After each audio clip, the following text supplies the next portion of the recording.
हम स्टार्ट करते हैं स्टैटिक मेथड। अब हम लोगों ने पहले पढ़ा कि स्टैटिक वेरिएबल्स क्या होते हैं। अब स्टैटिक मेथड्स में ये होता है कि ये इसमें ऐसे मेथड्स जो कि क्लास के related, not object, they are accessed without any usages of the objects, there no need to create the objects.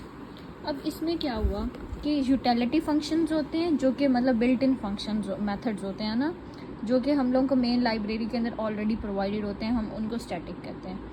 और फैक्ट्री मेथड्स वो होते हैं जो कि रिटर्न करते हैं इंस्टेंस ऑफ अ क्लास।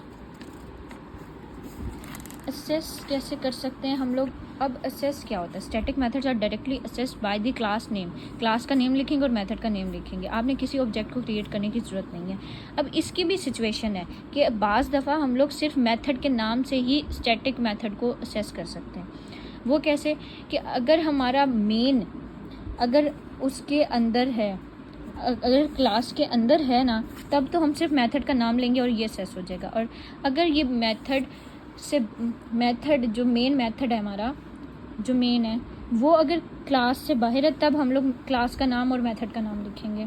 अब for example the class test void display, ये क्या नॉर्मल एक मेथड है।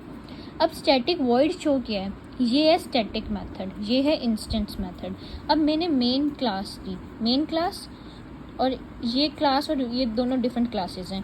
अब public static void main, and अब मैंने क्या किया, test T1 is equal new test and test T1 is equal dot display. अब ये क्या है? ये एक नॉर्मल मेथड है जो कि आमतौर पे इंस्टेंस मेथड होता है। इसको मुझे कॉल कराने के लिए पहले मैंने एक ऑब्जेक्ट क्रिएट किया, अब उसका रेफरेंस दिया और T1 डॉट डिस्प्ले इसको कॉल किया। और जब इन अदर केस जो कि मेरे पास स्टैटिक मेथड है, इसके लिए मैंने टेस्ट क्लास का नाम लिखा और शो लिख लिया, जो कि डायरेक्ट ही इसको जाकर असेस करेगा, ना कि पहले इसके लिए मुझे ऑब्जेक्ट बनाने की ज़रूरत पड़े।